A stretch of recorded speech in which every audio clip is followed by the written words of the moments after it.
My name is Jacky Habib. I'm a freelance journalist and a communications consultant. So the transition from working in Canada to working in Kenya has actually been pretty seamless. Obviously, there's some differences when, working in newsrooms in different settings, and there's an adjustment period of learning how to operate in a new space, making contacts, which is essential to reporting and that sort of thing. But otherwise, we follow the same kind of tenets and principles of how we do our job. And I've really been loving doing the work here. So I'm really happy.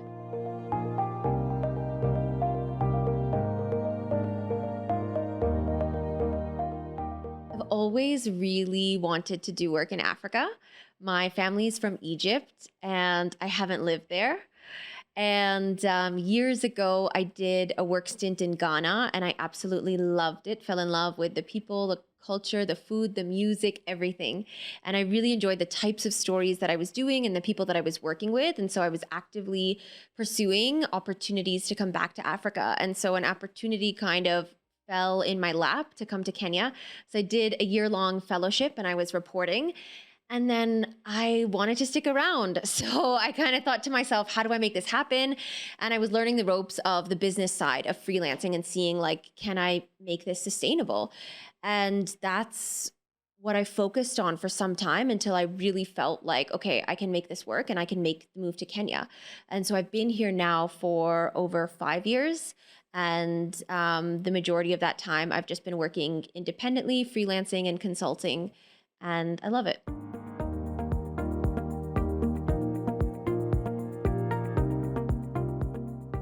I really enjoy freelancing. I definitely don't think that it's for everyone, but it seems to have worked out for me. And so I love the freedom and flexibility that I have.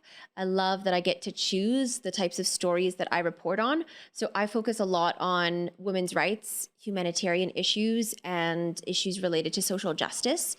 And so the fact that I've just been able to do more and more of these types of stories because they're the ones that I pitch and that editors know I write, so they commission me for these stories now, that makes me really happy to have niched down like that.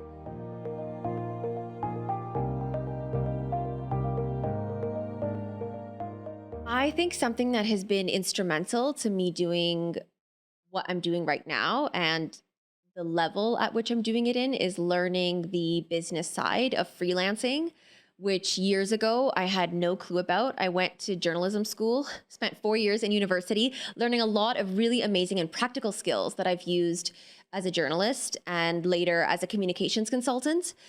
But I really was lacking those essential skills on how do you pitch, how do you market yourself, how do you position yourself. That is so important and it's really instrumental to going freelance. I always say you can be top notch in terms of being a creative or a journalist or an artist or whatever it is that you do, you can be the best in the field. But if you don't know how to market your services, how to talk to people about it, how to sell yourself, if you don't know all of that, then you're going to struggle. And so I did struggle for a while. I spent years figuring it out, learning what to charge, how do I work with clients, how do people find me, how do I find them? And once I got a handle of what that was like, it completely changed the work that I do and how I operate. And it's definitely been instrumental to me doing the type of work that I do now. So something that I would really recommend to people who are getting into this and to young professionals as well is to learn the business side of freelancing. There's a lot of resources out there. There's a lot of people who are willing to mentor you and coach you.